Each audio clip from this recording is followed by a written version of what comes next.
Hello, everyone, and welcome to the HealthyXSundays podcast, where we bring you the most critical and actionable content in the nutrition and fitness space. Dave from Mind Muscle Pro and I, Kunal Jain, also known as Wedge Diet Coach, are your hosts. Today, we are thrilled to have with us Dr. Angela Stanton. Dr. Angela Stanton, Ph.D., is a scientist, migraine researcher, and author of Fighting the Migraine Epidemic Complete Guide. As a migrainer herself, Dr. Stanton developed the Stanton Migraine Protocol, a drug free approach focused on addressing the root cause of migraines, electrolyte imbalance caused by channelopathy. Her work highlights how genetic variances in ionic channels combined with diet, particularly carbohydrate intake, can trigger migraines.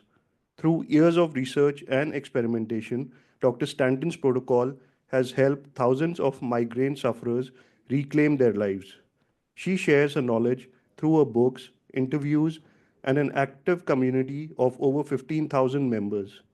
Welcome, Angela, to the Healthy X Sundays podcast, and thanks for making time.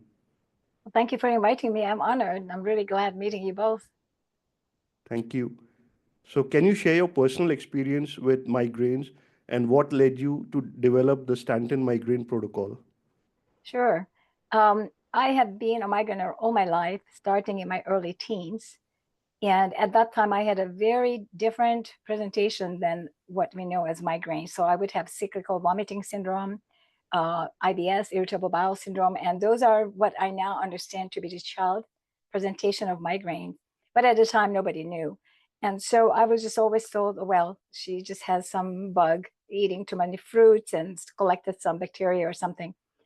And it's interesting to know that I only had these problems in the summertime when fruits were abundant. At the time, there was not yet any transport of fruits, so we didn't have access in the winter to fruits and vegetables. And then as time went and I became an adult and I had children, after that, when I had my first child, was the real first migraine in my life. And then shortly after that, I was diagnosed with migraine by a doctor going through, excuse me, a host of tests.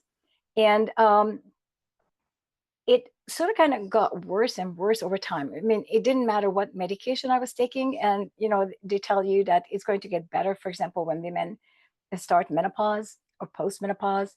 And of course, none of that was true. It actually became worse and worse as time went on. And in my desperation, I was teaching at the university at the time and also was doing research abroad in Germany at the Max Planck Institute. And I said, okay, I have to quit because I just simply couldn't focus. Like you teach huge university classes of 300 plus students, but in between classes, I would be in my office pulling together two chairs and trying to get rid of my migraine, lie down a little bit and take a medication. So I felt that it was just not right to do this. And I wasn't fully in control of what was happening around me. So I quit. I literally just quit all my academic work. I said, that's it. I have to figure this out. So that was about 2008 or so. And at that time, I immediately got into to see, okay, what can I do with migraine? I'm a scientist. I should be able to figure something out. That's just not possible not to. And I said, okay, so I'm not a biologist, although my doctorate was in neuroscience. So I have taken a lot of biological classes and everything, but not focused on nutrition, not focused on cell behavior per se, other than the brain. And so I spent the next 10 years focusing on reading everything. And I'm in textbooks, starting at the basics and all the academic articles I could find. And I have a very mathematical mind.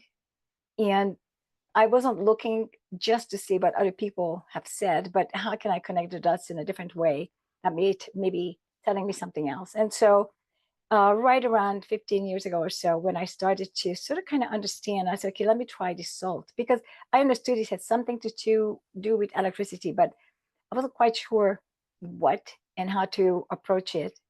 And so I said, okay, let me try salt. And for my biggest surprise, taking salt actually worked. I said, okay, so what's with this? So it was um, my own experimenting with myself. It was an N equal one experiment.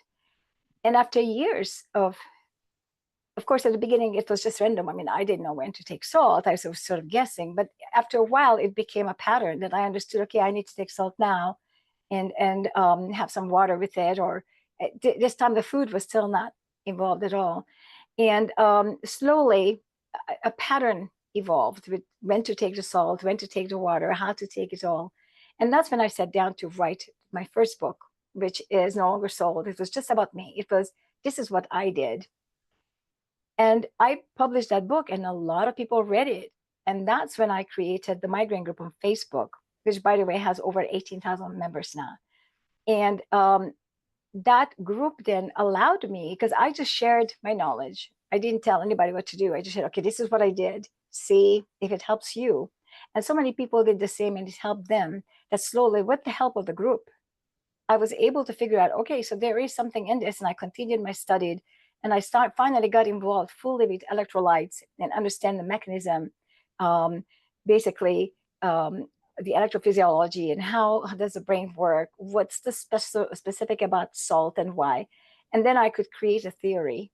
And based on that, I could build the nutrition and the food, and I passed it on to the group. I said, okay, let's try this, see what works. And it worked really good. And so over the years, I made huge changes in my Facebook group. But basically, my Facebook group was my so-called research group. But those were all volunteers. Nobody got paid. Nobody even got a thank you. It was just like we were working and solving each other's migraines. And so that built up into what the Stanton Migraine Protocol is, which is to this day freely available for everyone to use. And we help everybody to use it in the group. So the principle remained the same, but by now we know precisely, I mean, down to the last T of what we have to do and how it works. And now we solved issues such as menstrual cycles, temperature changes, barometric pressure changes, children, men who also have migraines with or without aura. I mean, all the different kinds of situations. By now, I've completely understood and figured out. And so just recently, last year, also published an academic article on the summary of basically of what I found and how it works and how it's connected to nutrients and salt. And so this is basically, it's been 15 to 18 years of heavy work all day long. A wonderful journey. Right. It has been, yes, and very rewarding. Right. So this might be a dumb question, but anyway, like, how do we differentiate between a migraine and another normal headache? Right. This is, some people have all sorts of headache, and everyone assumes it's a migraine. So how do we differentiate between both? It's a very good question, actually, and I'm glad that you asked it. Very few people ask it, but I have a procedure. I don't use the word diagnostics because I'm not a medical doctor, so I don't diagnose. But there's so much, excuse me, so much misdiagnosis in the field of migraine. And if you look at the definition of migraine, even a definition, everywhere you look, it's something different. So there's not a clear-cut understanding of what a migraine is. So I go by what I understand a migraine is. And so some of the critical elements of a migraine is, first of all, migraine is not a headache. It doesn't even need to have a headache. Migraine headache is different from other headaches because it's very specific to the migraine itself, which does not need to have a headache. But if it has a headache, then it represents the part of the brain that is experiencing some difficulty.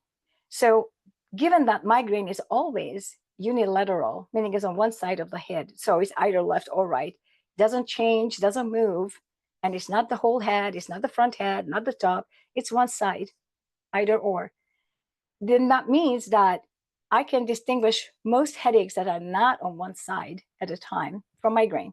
Because migraine, with a symptom of a headache, migraine is only in one hemisphere, so all the symptoms will be on one side. So headache will be on one side. So if you look at migraine, like a hemiplegic migraine, it's one side that goes down from electricity.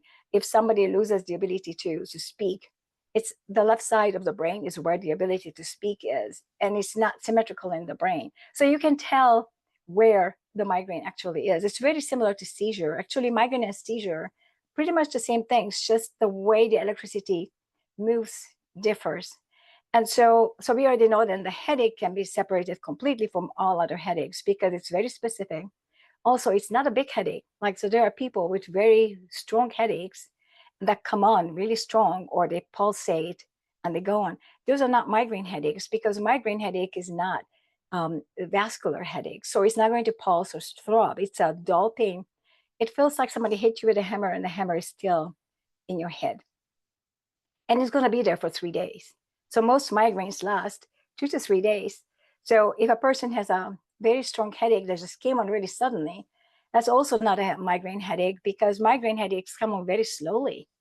They come on very mild and increase over time. So it takes almost a day for a migraine headache to reach its maximum, which is on a scale of 1 to 10, usually maxes out at about 6. So it's not a very strong headache either. And so you can already see that there's quite a bit of difference with the headache of a migraine versus not a migraine. And also, a very good test to see if the person has a migraine headache or not is to have them bend forward. So if they bend forward and the pain intensifies, that's not a migraine, because that would be a vascular or sinus cavity or pressure in the head, intracranial hypertension, or some other kind of a headache, but it's clearly not a migraine. So it's not a positional. So whether I sit or lie down or bend forward or stand makes no difference. My headache is going to be exactly the same. And so I just gave you a little bit, a few list items that sort of kind of spark everyone and say, wow, I always said like a throbbing headache. Then we know now somebody can have more than one headache types, which makes it more difficult. Like if somebody has a migraine headache now, say for the past 2 months, you've had a migraine with headache time to time, like every other day or every day coming back, and you have such intense feeling by then that, of course, by then you will have other headaches as well. And so then you no longer can tell what kind of headache you have. So then what you have to do is treat it as though we don't know. So let's go into the Stanton Migraine Protocol, see if it can peel away the different kind of headaches, because most headaches will be actually caused by dehydration. That's very commonly known. Most headaches are caused by stress, for example. Stress headache is a release of a lot of glucose. So if you take salt, it's going to take the glucose out of your body and your stress headache will be gone. So salt can cause a lot of clearing for us to understand what the headache is. And once the person moved to the low carb field and is drinking the proper amount of water with salt, then if they get a headache, well, then they're going to see, where is that headache? And then we can tell, okay, is this really a migraine, or is this maybe a cluster headache? Like, is it in the eye or behind the eye?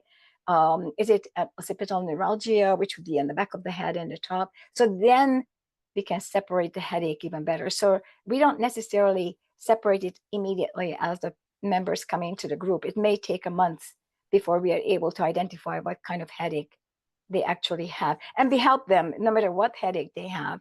It's just that maybe the Stanton Migraine Protocol may not be a direct targeted tool, but we're going to help them. And so we find that, for example, cluster headaches respond really well to the Stanton Migraine Protocol. Not 100%, not as good as migraine, but most of the people at least get 80% less and much less intensity, and a few of them get 100% relief. So it can help many other headache types as well.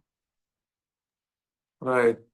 So the next question would be that migraine is so common, or at least most people experience this. So why is diagnosis and treatment, so far behind? Right? Nobody gives anything about it. Like nobody cares about it, essentially. Well, I think that there are a couple of factors here. One is if you have medications, obviously then a treatment or a cure sort of kind of takes second place, because you've got some medication. And so if you have the medications that work a little bit and help the person a little bit, then it's sort of like a pacifier that it can work. And of course, what we find out is most people go on a medication, may work a little bit, then it stops working. Then they go on another medication, they might work a little bit, then it stops working. There are lots of medications out there that they can get that will work for a while, and then it will stop working. But it's sufficient enough to not alert the field of science, the scientists. And of course, medical doctors are not scientists, and so they're not doing this kind of research. So they can only provide with whatever is available to them. So the problem is, on the part of the scientists, is that in order to run, for example, a clinical trial, they have to collect a bunch of migraine sufferers, right? Well, how do they diagnose who has migraine and who doesn't if the doctor can't? So we have such a misdiagnostic epidemic, at least in the United States, about who has migraines. So I would not be surprised if for a clinical trial for a migraine medication, more than half of the participants are not experiencing migraine, but some other kind of headache. And so you can't even test your medications because the diagnostic tools are missing. And of course, the third element is the money. If I have now over 18,000 people in my migraine group, and over the past 10 years, this is over 10 years old, my Facebook migraine group, and we've had well over 20,000 people in there, but many of them left and went back to work and everything. So all of those people no longer see their doctors. So what happens to the field of medicine? Who's making money? Who's taking the medications? I mean, I don't recall taking a medication for past, I don't know, 8 years. I had COVID that I needed to take one medication, kind for Paxlovid or something for a few days, and that was it. Um, so what does that leave the whole industry with? So it's in nobody's interest to cure something. And the final point is that migraine is a genetic, it's a different brain. It's a genetic condition. There's no cure. You can't cure a genetic condition. It's given. It's a different brain, and you have to just accept that it's a different brain, and you have to learn how to live with it. And so basically, we migraineurs learned to live with it. So we adjust our lifestyle to live with a migraine brain for life, and of course, we can be completely migraine free. So, so there are many factors here, as you can see. So what are the most common misconceptions about migraine do you think should go away? Well, the most common is, first of all, that migraine is not a nutritional condition, because it is. We know it's genetic, but it is nutritionally initiated. The second one is that migraine is a brain disease. It's neither a disease nor a brain disease. It's not a disease at all. It's simply a different brain. And one may question whether that different brain is really truly the difference for us, or is it that the other humans have different brain? We don't know, because there's basically about 18% of the population have been diagnosed with migraine. So that is a very large percent, and unlikely to be by accident. So there must be some evolutionary thoughts there, which I expanded on in my book. And so when we're looking at the concept of migraine, for example, the triggers, I read all the time that, okay, I have this as a trigger, that is a trigger, but actually there are no triggers in migraine at all. What exists is that somebody ate something which initiated an electrolyte imbalance, or there's a stress event, or a pressure change, or a hormonal change of any kind, which initiated a stress event on the body, which then caused an electrolyte imbalance. It's not a trigger. It's the change of the electrolyte that is then causing the trouble of the problem. So if somebody says, well, chocolate is a trigger for me, chocolate is not a trigger. But if you look at the contents of the sodium and potassium in chocolate, you're going to see that there is tiny bit of sodium and like 400 times as much potassium as sodium. So by eating a chocolate, we cause a huge electrolyte imbalance. And so the problem is the electrolyte imbalance, plus, of course, the sugar that is in the chocolate. But chocolate without sugar, 100% unsweetened chocolate, will still cause a migraine because of the potassium imbalance with the sodium. So there are a lot of really, and also like nitrates will cause problems, but then our saliva is full of nitrates. And if, celery is full of nitrates. So if people can eat celery, then they have no problem with nitrates, and it's not causing a migraine either. There are a lot of medications and a lot of drugs and mold and all kinds of things that are brought up that those cause migraine, but none of them causes migraine. They may cause some other kind of headache. And if somebody has a migraine brain, which is how I call the different brain, is a migraine brain. If somebody has a migraine brain, then the headache that they get from, say, a mold may cause an electrolyte imbalance that can lead to a migraine, but it had nothing to do directly with the mold. So it's not caused by it. Right. Yeah. Uh, One thing that I commonly spot is that a lot of migraine cases are in women. I might be wrong about this, but I see, at least whoever I see around me, I feel it's like common with women. So, is there something to this, or is it just Okay, so there is something to it, but there's also a little bit overdone, because if you're looking at men get migraines, so if men get migraine, if there's already one man got migraine, then all the argument against, for women is out the window. So something else is happening there, right? And then children get migraine. So for example, newborn babies who have colic, there are academic articles there that's suggesting that that is the newborn form of migraine. That's a colicky brain. So how can a newborn that is neither female nor male yet, for all intents and purposes, it's a child, it's an infant, right? How can that, we can say that it has something to do with being a woman or being a man or anything like that? So it's really isn't a female thing. But what happens is first of all, if you look at the diet of men and women, you can see there's a huge difference between the two. At least in the United States, I don't know about India, but in the United States, where we eat a lot of meat, women don't eat meat. They eat like a bird. I talk to women who eat like 800 calories a day. I mean, they're literally on starvation diet. Well, whereas a man is going to eat 2,000 to 4,000 calories in meat a day.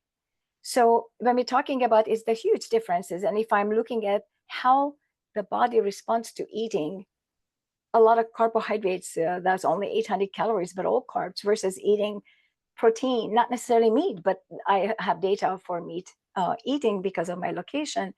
If I compare these two and looking at the reaction of my body to these two from the perspective of the electrolytes, then the carbohydrates are going to cause a huge electrolyte imbalance, but the eating of the protein won't. And so men who eat a lot of protein are protected because they're eating a lot of protein. And women who eat a lot of carbohydrates are in trouble because they're always eating carbohydrates. They're eating the salads and the fruits and the vegetables and the sugar and the ice cream. So it's a lifestyle problem. Now, there are some differences between men and women that are very specific to the age of the child. So I write about this in my book as well. And this is an evolutionary concept. So this takes a minute, so let me sit back and sort of kind of explain. But so go back of maybe 30, 40,000 years, or maybe or more, when we had these prehistoric family units living and working. And so we are aware of the hunting and gathering cultures, right? So who are the hunters? They are the male, right? And so they have tools to hunt. And the females, they stay at home and they work in the fields with the children, right? So if I'm a lion and I'm about to attack somebody, who am I going to attack? The man with a weapon or the child and the woman in the field? Okay, so the brain of the woman and the child will be differently adapting to the environment, because they're going to be a lot more alert to the environment coming from the outside to them that is a threat. Whereas the men are going to be looking very specifically to find the very same things, but with a weapon to hunt. So between the two, the adrenaline and the fear hormone, and to having to listen to the sounds and the see and smell strongly, is going to be the job of the women and the children. And so the brain of the men and the women differ. So if I am looking at, for example, my husband and me, and this is not a very good example because just again, it's just my husband and just me, but I will smell everything to the point of going nuts, and he won't smell anything. I will hear the slightest bit. So we have a foghorn about 25 miles off the beach. I mean, nobody even knows it's there. I will hear it over and above all the other noise because my brain is set to see, recognize the differences, the unusual. And his brain is not, because he doesn't care. He's there to hunt, right? And so when you're looking at it this way, then you can see that children and women will have a different brain and will respond differently from the environment. So this will cause why women are more likely to get it. But there's also boys before puberty, before they end up going hunting with their father, right? Before, when they're still at home with their mother, squatting over the fields and working the fields, they're still more in danger. So if you look at boys prior to puberty, they have more migraines than women, than girls. So boys at that time still have the different brain that they sort of change when they go into the hunting mode. So now this is my theory, and it fits really good. There's no way to prove or disprove, but it seems that very few men, adult males, have migraine. There are some, and so their brains most likely didn't change. It stayed with a hypersensory sensitivity, which is what it's called. It's a hypersensory sensitivity that evolved. And for them, it didn't turn off when they were in puberty. So I don't know if that makes sense to you. Yes, it's an absolutely, yeah, it makes complete sense. So, what are the some dietary triggers? Like you often write about gluten and stuff. So, what are some dietary triggers which people should be looking out for? Okay, so like I said earlier, so we don't actually have triggers. So anything that you eat that would change the electrolyte to, meaning it would modify the amount of sodium or potassium, mostly sodium. Because if you're looking at your blood and most of your cells, the cells don't move, they are stationary. And so they have functions where they use sodium, potassium, but these stay within, very close to the cell. It's in the interstitial space, so right around the cell. Whereas in the blood, everything flows really quickly. It goes like about 200 inches per minute if you look, or per heartbeat. So in a bigger artery. So we're talking about very fast moving blood. And so anything that will change the sodium level in the blood is going to be a problem, because if you look at the content of sodium and potassium in the blood, which are your key electrolytes, by the way, that manipulate just about everything in your body, you only have about 4 to 5 milliequivalent per liter in the potassium, but you've got 134 to 145 in sodium. So there's like 40 times as much sodium in your blood as potassium. And so if the sodium changes a little bit, that's a huge change relative to the potassium amount and to the water amount and to magnesium, calcium, whatever else is in there. All of them are in very small amounts, and sodium is very large. And so anything that you eat that will change how much sodium you have in the blood is going to cause a migraine. And so for a migrainer, just you have to make sure that I'm adding there that you have to have a genetic brain for migraine. And so what are the things that will remove sodium from the blood? Anything that is glucose or fructose or converts to glucose will remove sodium from the blood, because we think that insulin is the one that takes all of our glucose out of our blood, right? That is what we always hear about. But actually, that's not the role of insulin. Insulin is an anabolic hormone to build up, to generate your muscles from protein synthesis and to make you grow when you're younger. It's a growth hormone, right? It doesn't have the job to take glucose out of the blood. It will do so if it must when the glucose is very high, but that's not its primary role. And so many of our organs don't use insulin at all. For example, inside the brain, we have insulin, but it doesn't do anything with glucose. It has different roles. And so what is that is changing the sodium in the blood is the glucose, because it is the sodium that is taking glucose into the cells. So we have this glucose transporters, sodium glucose transporters. It could be co-transport, could be many different kind of Symport, many different kind of transport system. But basically, the primary way it takes glucose out of the blood is via sodium. So every time we eat anything that has glucose in it, and that includes all vegetables, even the dark leaf, green vegetables that have very little starch or no starch at all, and very little carb, it really doesn't matter. Whatever vegetable plant, I should say, you eat is going to definitely cause a problem if you don't control for it. Now, there are ways to control for it, but it will cause a problem because it will modify your electrolyte. All right. So speaking of electrolytes, does magnesium feature into this? Because magnesium is a very common deficiency. You're talking about medication, is that what you said? Magnesium. Oh, magnesium. Okay, magnesium. Okay, so magnesium in the brain very specifically is responsible for attaching the ATP to the pump that opens and closes the ATP pump, the sodium potassium ATPase pump, which causes the balance. So once the action potential is gone and the electricity has to reset in that spot, the sodium potassium ATPase pump is the one that does so. And so when you're looking at it this way, it will have an effect on it. Make sense? Absolutely.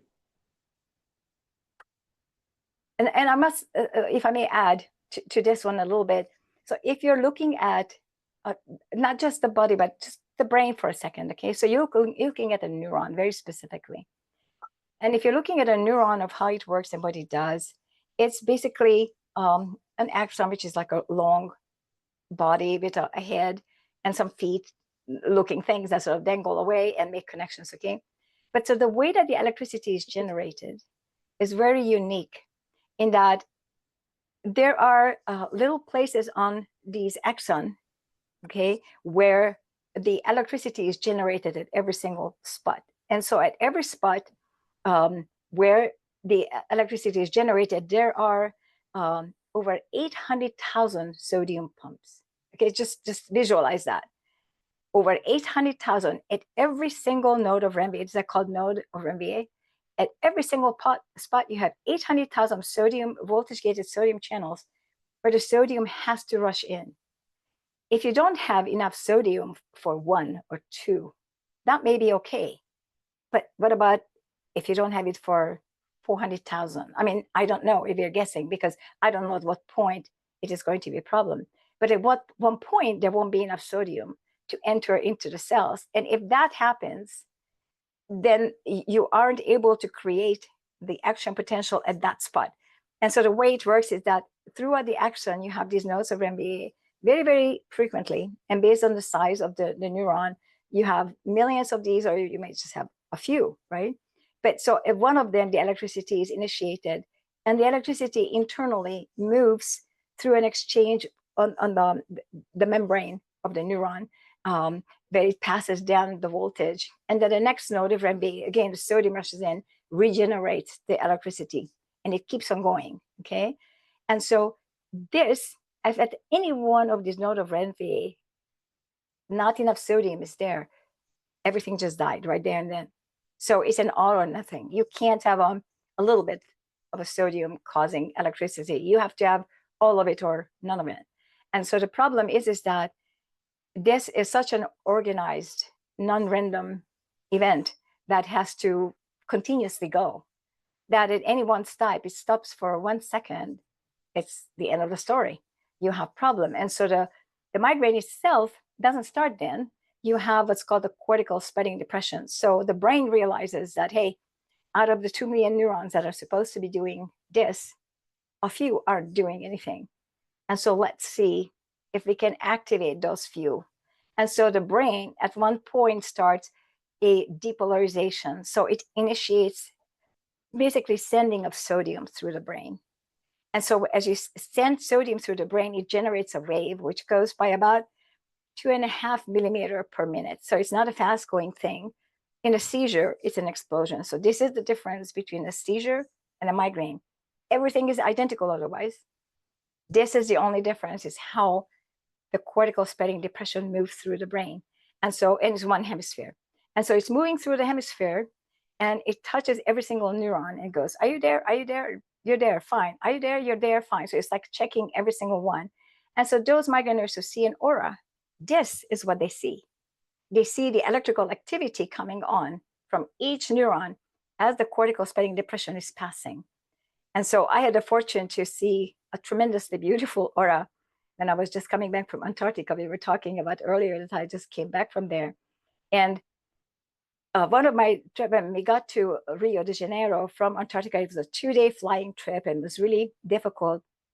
And we got to the airport at midnight and we had to catch the driver who was going to be there for another half an hour or something, and before he had to go home and sleep.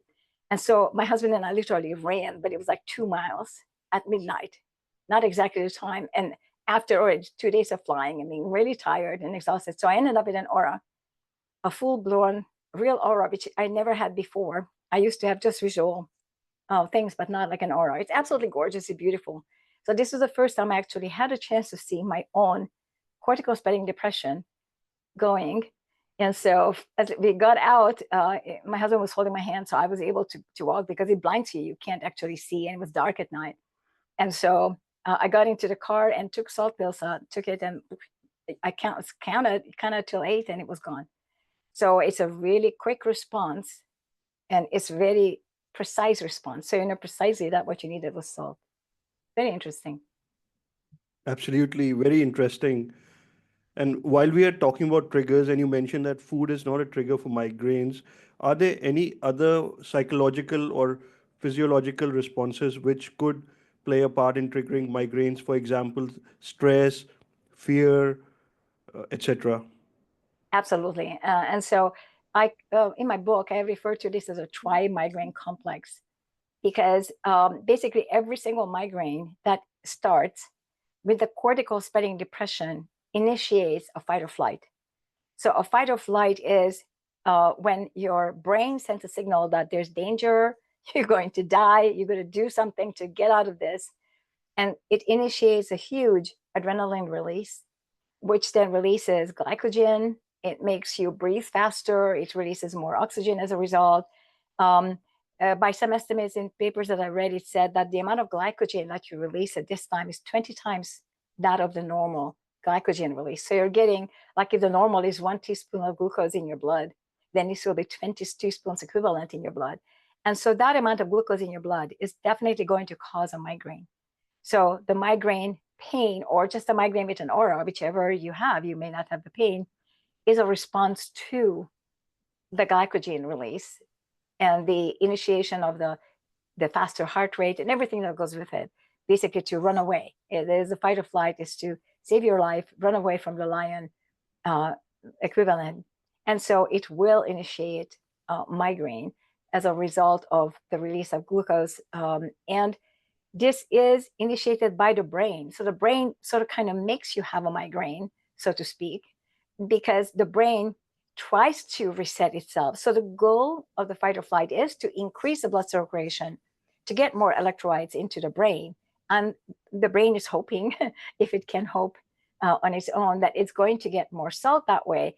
Of course, that isn't necessarily the case, because if you're in the middle of eating the cookie, that's not going to help you get more salt. Or if you're in the middle of running away from a lion, you aren't going to get more salt. So you may not actually get any benefit from it, but your neurons don't know that. And so they act based on what they think is going to help. Absolutely. So this is very interesting.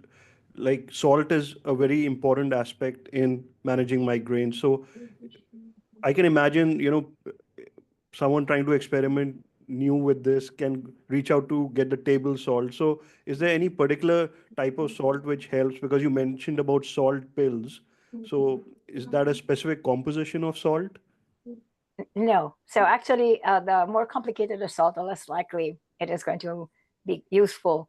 So I try to tell everybody, I mean, we all are adults, we can eat whatever salt we want to, right? But if I look into salt, what is salt? It's just sodium and chloride. It's made by volcanoes and is deposited into rocks and washed into the oceans, and it's in the ocean water, right? It makes a lot of sense that to look for the most pure salt, which is just sodium and chloride. And so if I'm looking at salts like Himalayan salt, Celtic salt, all kinds of other fancy gray salt, pink salt, everything else, those all have something else in them than salt. And so those actually can cause trouble. Like Himalayan salt is a beautiful color, but what is that color? The color is actually rust. It's from melted iron that rusted over time. And that's a heavy metal. Do we want, and it's also highly oxidized. So do we actually want to eat a salt that comes with rust? I mean, I wouldn't eat rust. Um, and if we are looking at like Celtic salt or some other evaporated fancy sea salts, well, if you don't want to drink a cup of seawater because you find it dirty or stinky, when the water is evaporated, all the stuff that's in it that makes it stinky and dirty is on the salt now. Right. So then you're eating that with the salt. So it isn't going to harm you per se, but it's just not salt. And so I go for the purest salt, which would be not evaporated and not cave salt, but which would be fresh salt, but it's washed, rinsed, and heated. And so in the US, it's the cheapest table salt Okay. that I recommend for everyone, because we can get the absolute purest. It doesn't even have any additives in it. It's just pickling and canning salt, which is just washed in high heat to purify it as just sodium chloride, as close to it as possible. and nothing else. All right. Speaking of triggers, is light one of those triggers? Some people sort of get this headache or migraine. I don't know if it's a migraine, but they get this headache when they are exposed to light. Like they are in a proper sunlight, they get this headache. Is it something related to migraine? Okay, so sunlight, you said that. Okay, I'm a little bit breaking up a little bit. Okay, so sunlight, if you're looking at sunlight itself, it provides heat. And so if you're looking at heat, what does heat do to the blood vessels? It will cause a vasodilation. And so vasodilation means that your blood vessels became wider and bigger, but the amount of water you drank didn't change. So suddenly your hydration level relative to your blood vessels is dropping. And so you become dehydrated relative to your blood vessels. So your heart is going to have a more difficult time pumping your blood to your head, because relative to your new blood vessel, which is bigger, you have less blood. So it takes more effort to pump it. And so if somebody is on the sun or any heat, like sauna, something like this, they simply should increase the salt and water. Right. And in case of women, is there any relation between the period cycle, the hormonal changes, and migraine? Yes, there is. And that is, it's not that the hormones cause the migraine, but the change in the hormone changes electrolytes. So look at each hormone on its own. So we got estrogen and we got progesterone, right? So estrogen recycles salt, and it retains water and recycles salt. So when you're when you have your estrogen dominant, I should say, which is not exactly correct, but I'm basically referring to the time of the month when your estrogen is higher, then the person who is sensitive to these changes with a migraine should reduce the amount of salt and water they're taking, because their bodies, their kidneys are retaining the salt and water. And then when the estrogen time period is gone and the progesterone period is kicking in, then they should increase the salt and water. And so how to measure when this one is happening, the best way to do it is measure the weight of the person. In the morning, first thing after going to the bathroom, before eating or drinking anything, every day, the same time, in the same way, without clothes, measure the weight of the person. And if the weight changes from one morning to the next morning, up or down by over a kilo, so over 2 pounds, then there's a reason to believe that the hormonal changes affecting electrolytes will cause a problem. And so then we ask the person to start experimenting to reduce salt and water or increase salt and water, depending upon which way they're going and how much they need to do with the salt and water or potassium and water if they gain a lot of weight is individual. So then they have to experiment. So there's no precise guideline. We can just tell them which way to head. So women who increase in weight, that's the harder part, because they retain salt and water. And so they actually have to reduce salt and water in their daily routine, which would normally cause a migraine. But this time it won't, because the kidneys recycle the sodium and the water. So they have enough salt and water, but they may need a little more potassium to sort of kind of balance that out. So it's a sort of kind of very fine mash working. But yes, it definitely affects some women, not all, but I would say a larger percent are affected by it than not. Right. So usually for hypertension, salt intake, that people avoid taking salt. So since like hypertension is such a common problem these days, doesn't that get into the way of people taking salt, especially for the migraineurs? At the beginning, everybody's scared from it. So at the beginning, yes, it interferes. But once they start the protocol and they understand that actually salt doesn't increase blood pressure at all. What salt does, it increases blood volume. So if the blood vessels, the cardiovascular system is unhealthy and can't expand from the blood volume increase, then they're going to be getting a hypertension as a result of a higher blood volume. But that's not the fault of the salt. That's the fault of their cardiovascular system being inflamed and unable to dilate or constrict, whichever the case may be. And so what makes the cardiovascular system inflamed is actually carbohydrates, sugar in particular, fructose. And of course, the seed oils have a huge role in that as well. To a large degree, for many people, grains could be gluten, but could be other grains as well, not just glutinous, because they're very high in anti-nutrients, which cause inflammatory response.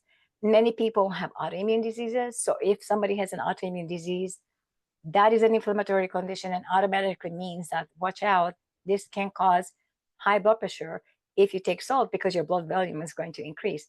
So with people like this, we take it a little bit slower. So they have to increase the salt and water in a slow way and see how things work out. And they have to change your diet. So that is the number one. They have to reduce all factors that cause inflammation to prevent any further damage, because that can reverse in most cases. Maybe not all, I don't know. But in most cases, it's reversible.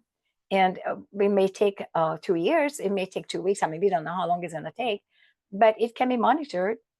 And so we never actually face this problem. I must also say that migraineurs, before they take any medications, they all have low blood pressure. And so we would actually love to have a little higher blood pressure because we have too low. And here we are taking a ton of salt. I mean, I'm taking a tremendous amount of salt every day, and my blood pressure is not increasing. So it's not helping me. So no matter what I do, it's not helping me. But there is a caveat. So there is a difference between whether you eat the salt with your food or you drink the salt with your water, because they end up going to different places in your body. So when you put salt into water and you stir it and you see the salt disappear, so it immediately created an electrolyte because water is charged, right? It says both positive and negative charge. And so when you put salt in it, the positive and negative charges of the salt, sodium and chloride, will immediately connect and create an electrolyte. In an electrolyte state, water is no longer able to dissolve your internal organs, no longer able to bond to anything else. So this electrolyte is going to head through your stomach and your intestines and immediately absorb. So within 5 minutes, the electrolyte like this is going to be in your blood. But if you have food in your stomach and you're taking salt with your food, well, food has water in it, but that's not free water. Like I was explaining it just the other day in my group, milk. We think of milk as, okay, if I drink a cup of milk, it's like drinking a cup of water. That's wrong, completely wrong. Because in the milk, you have all these other nutrients, right? And those nutrients bond to the sodium and the potassium and everything else. And the water, it's not a free water. If you want to get water out of milk, you have to evaporate it, right? And collect the steam. And then, well, in your body, you can't do that. I mean, you do that, but in a different way. But you create metabolic water, but it's a very difficult process and your body won't do that. And so when we're looking at it from this context, if you're taking your salt with food, it's going to be bonded to the water molecules in the food, and it won't leave. It won't end up in your blood. It's going to go through the intestines and it's going to be absorbed with your food. And we need salt there because in the intestines, you've got all these nutrients that have to be absorbed, but the nutrients go into the cells via sodium, voltage-gated sodium channels. So the sodium is taking each molecule of nutrient into the cell from the food. But you don't want the sodium to go into the cell. You want the sodium just to do its job of taking the nutrients into the cell, but you don't want the sodium to go in there. But if you take too much salt with your food, excess sodium will land in your cell, and that is going to be a problem because inside the cell, you should have only very little salt. So when you're looking at it from this perspective, taking salt with water is completely harmless, and there's nothing, no matter how much salt you take with water, as long as it's in a certain percentage of how much salt is per water, your kidneys are immediately going to take out the excess. Within 12 minutes, it will be in your bladder because you have sodium pumps very specifically in your kidneys that we're going to remove that excess sodium with the excess water. So it's not going to harm you. Very interesting. So, are there any advancements in this field that you're looking forward to? Anything else? Anything Not you are that. working on yourself? Okay, so I'm just really trying to work down to the last final details so that I can help everybody with whatever disease or condition they come in. So we have some issues, for example, with people coming in who are maybe overweight or underweight. And so when they go on the protocol has to work for every single one of them. And generate the same result. And not just in terms of migraine, but also in terms of health, right? So it's not any different than any other nutritional program. And so I'm working out the last steps on how to ensure that whether you're underweight or overweight or whatever other health issues you may have, we have a solution for that. I'm not looking for outside solution because clearly the whole industry is just heading toward medications. And I can see that my migraineurs, when they go to their doctor, their neurologist, and they try to tell them about the protocol, some doctors are very interested and they even send their patients to my group. Some doctors are in my group. I have about 400 doctors in my group currently. But then others totally reject the idea. And so they just into medications. And I had people who completely came off all medications and are migraine free. And the doctor says, well, you should stop that. And here's a medication. And no matter what the patient says, well, I don't have migraines until I'm on this. No, that's not good. You need to be on medication. So with this kind of an attitude, I don't see how anything positive in terms of a medicine-free solution can, a healthy solution come. So if somebody were to go on your migraine protocol, how long do you expect before some results show up? I just got Okay, this it's from an highly, audience. yeah, it's highly individual. So we have people who show immediate response, like salt with me, it was immediate. But then there are people who don't respond for like 2 years. And then suddenly after 2 years, bang, now everything works. So we can't really tell. I mean, there are some parts that will be working, but other parts won't be working. So we can't actually tell how long full recovery takes because it isn't just a migraine that they have, but they have metabolic disease. They may have EDS, is something we should talk about, which is Ehlers-Danlos syndrome that most migraineurs have. Many migraineurs have cervicogenic problems. Many migraineurs have Raynaud's disease. This is a whole scoliosis. We just have a lot of common genetic conditions that we have that don't have individual solutions. And so it is good to look to see and understand. So I've been doing some genetic work where I'm looking at like a human genome database at genecards.org. You can put in a condition, say you put in migraine, and then you put in Ehlers-Danlos syndrome. Okay, Ehlers-Danlos syndrome is a connective tissue disorder where people are the joints are very, very flexible, and so we have hyper flexible, like I can hyperflex all my joints and so forth, and very, very flexible. They're the ones you see in gymnastics where the legs hanging over our head and we put our head through and we have no problems totally wrapping our bodies around something. So we're very flexible, but this is very specific, it appears, to being a migraineur. And I had no idea about this, but when I went to the genetics, I found that if you have EDS, there is a 78% chance that you have migraine. 78% of your genetic variables, the variants, are equivalent to those of migraine variables. It's a huge number. So but if you're a migraineur, you have about a 50% chance that you also have EDS. But that is still huge because we're not talking about 1 to 2%. We're talking about 50%. So half of the migraineurs that I have in my group, by statistics, will have also Ehlers-Danlos syndrome. And similarly, Raynaud's, that came out at about 30% or so. Raynaud's is when your fingers turn white or purple from cold, when you touch cold, maybe even your toes. There is rosacea when you get, for example, from cold or heat, you get red, itchy bumps all over your skin and stuff like these are all connected to migraine. And so with a migraine treatment, so to speak, with a Stanton Migraine Protocol, I would like to also help these conditions, right? Like with EDS, Ehlers-Danlos syndrome, nearly all of us have cervicogenic problems, which would be the neck and the upper back and the shoulder. And then many of us have scoliosis, which is a twist of your back in certain areas. And so these conditions are so together that it makes sense to help everybody with these as well. So I'm working on these as well. And lucky for me, I have all of the above. So I can also experiment with these on myself. Right. So I think we have some audience. Yeah. Yeah, Manasi, please go ahead. Hi, Angela. This was super helpful, and really thank you for all the research that you've done. One question I had was the salt in India is often iodized. Is that a problem? No, Menashin, thank you. Nice meeting you. And there's absolutely no problem with iodized salt. You just have to watch how much iodine you take. So you can't get any salt without iodine anywhere? We can, but that's a separate type of salt. So the regularly available salt is iodized.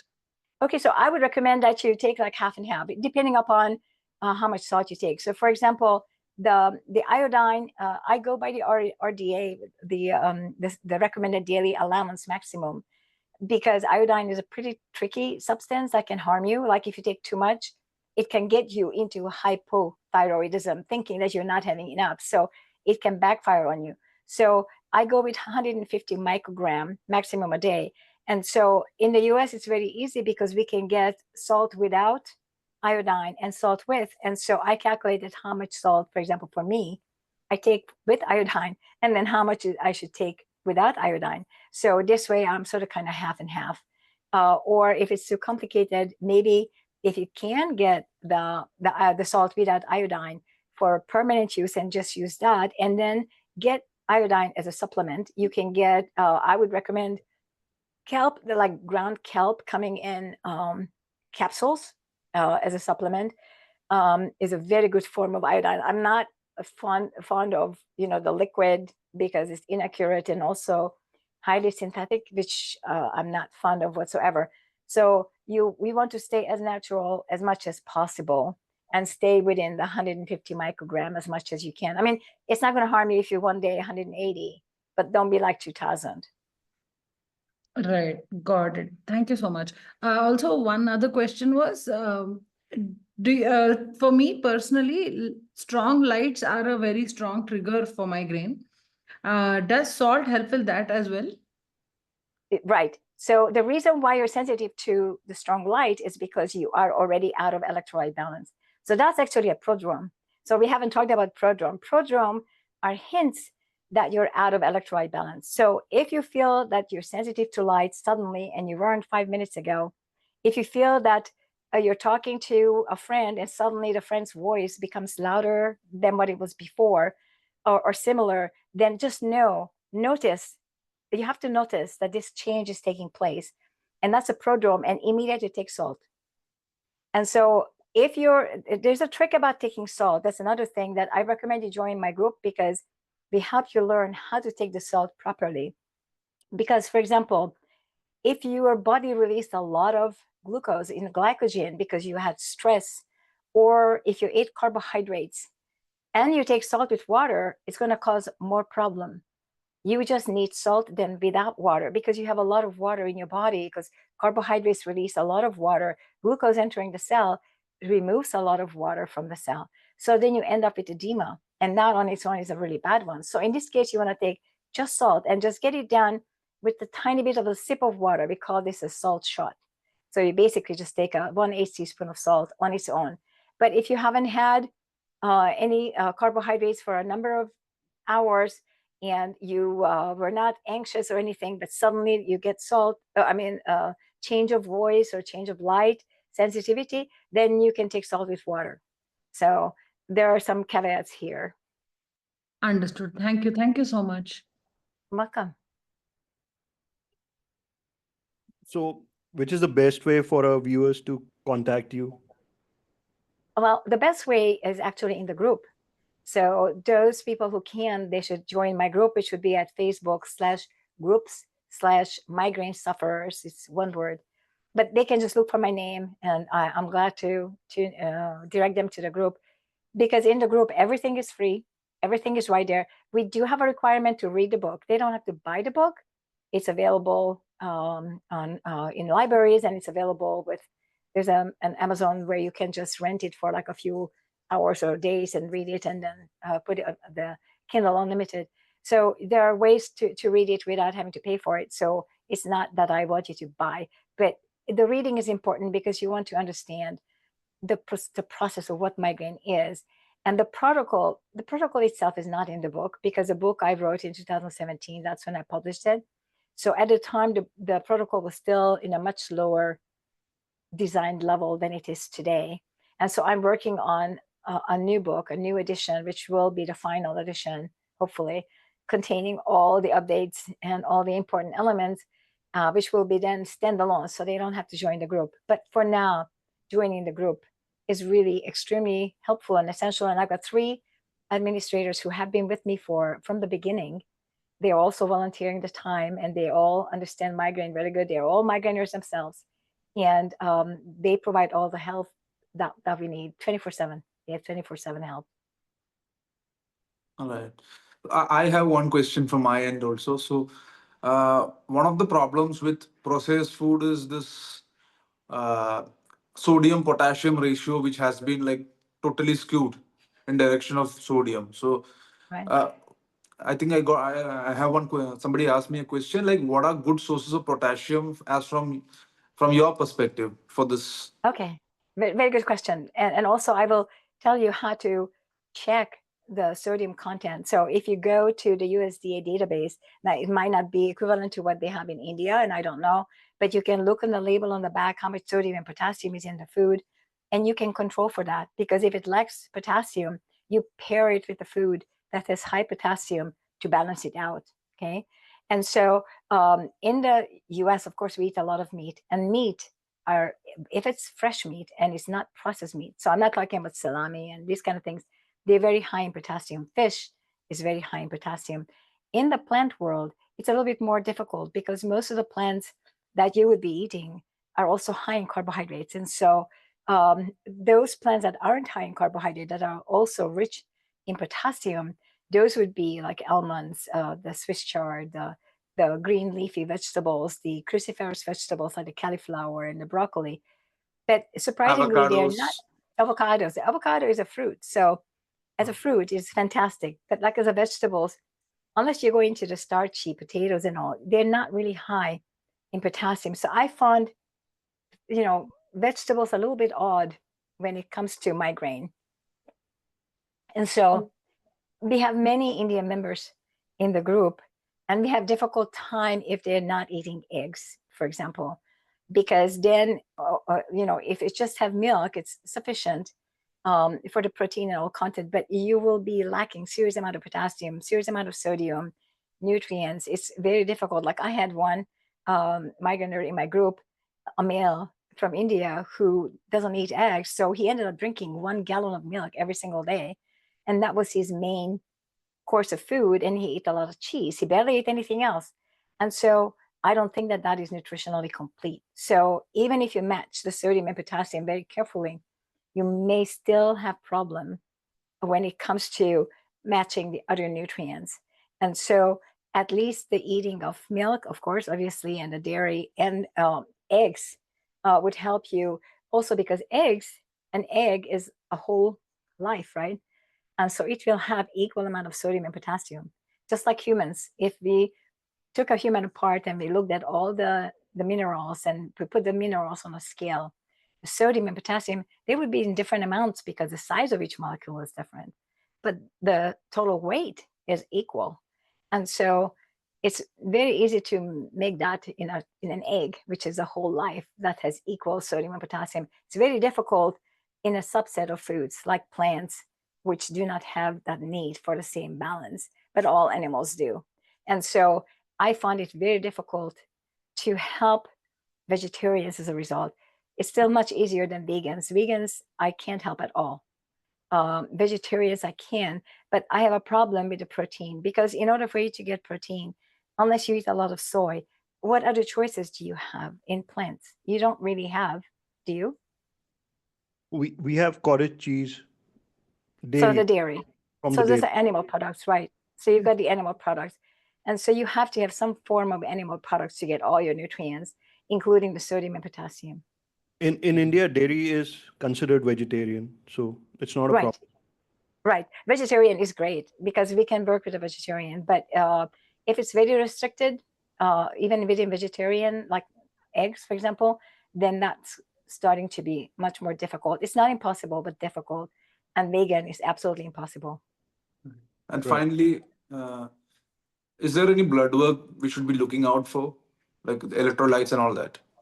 Okay, so, and this is a very good question. It's much more complicated than it seems because, like you said at the very beginning, that somebody had a blood sodium of 135, which was a hyponatremic or close to it, depending on the lab. That really represents just kidney health. So that really isn't representative of whether the person has enough sodium in the brain or not.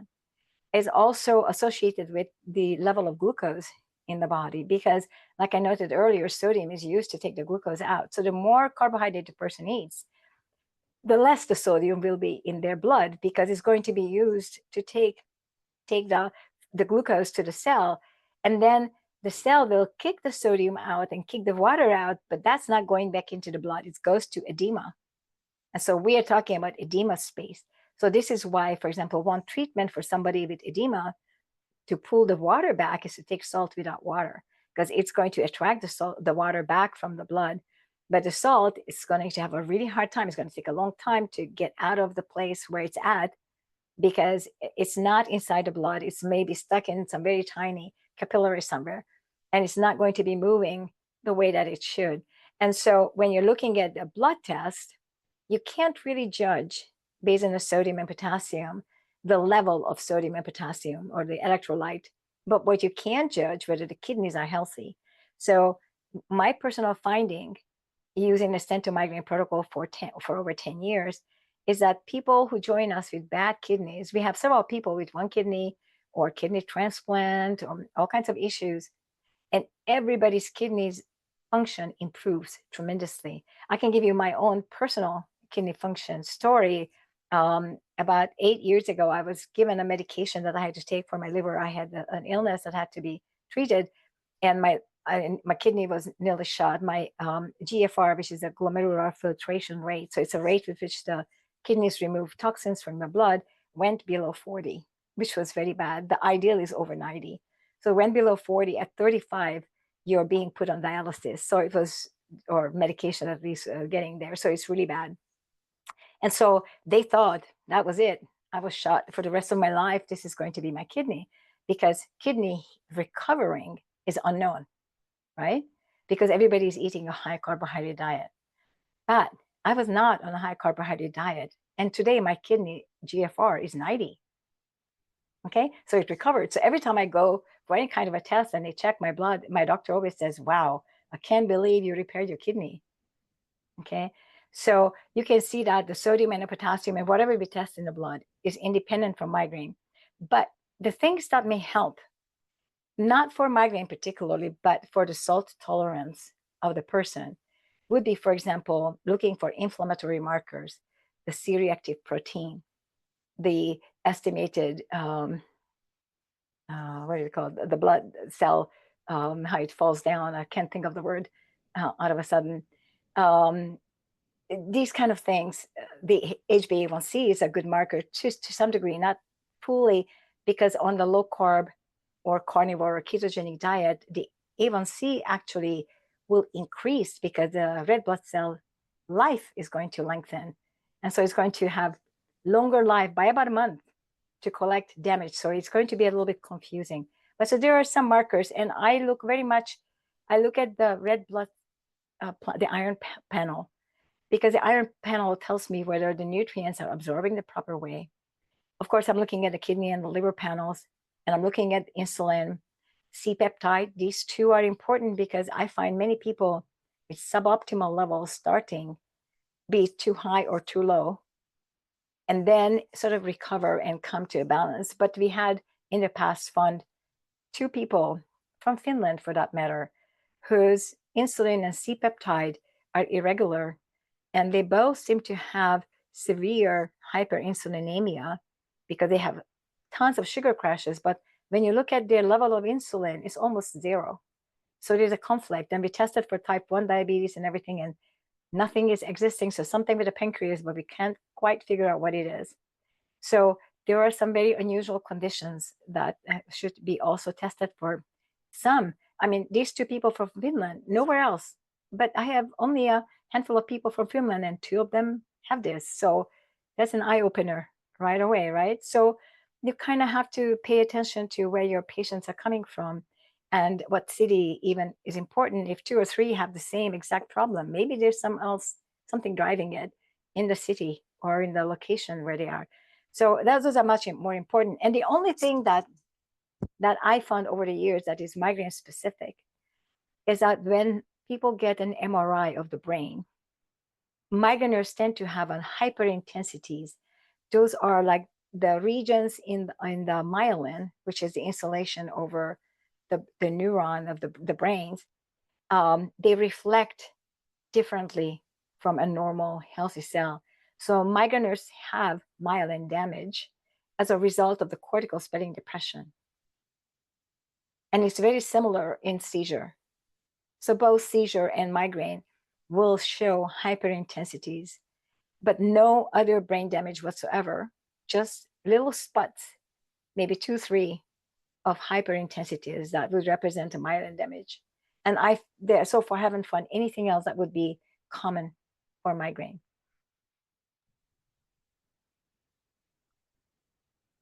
I think it was such a lovely, podcast on migraine. And Angela, thank you for all the work you do, spreading so much hope for migraineurs, and all the insights which you shared today on Healthy X Sundays podcast. They're amazing, and we hope that many people understand your protocol and better their lives. So, with that, we want to thank you for your time, your generous time to come and share all the insights. We just had such a great session today. Thank you so much. Well, Dave? thank you for inviting me. It was wonderful meeting you two, and you guys had asked wonderful questions, and I hope I could help the migraineurs who were watching. Right. Thank you so much. Hope to have you again after your new book releases. Oh yes, thank you. Absolutely. And stay Very good. safe. Thank you. You too. Thank you. Have a good one. You too. Thank you. Thank you. Bye-bye. Bye bye.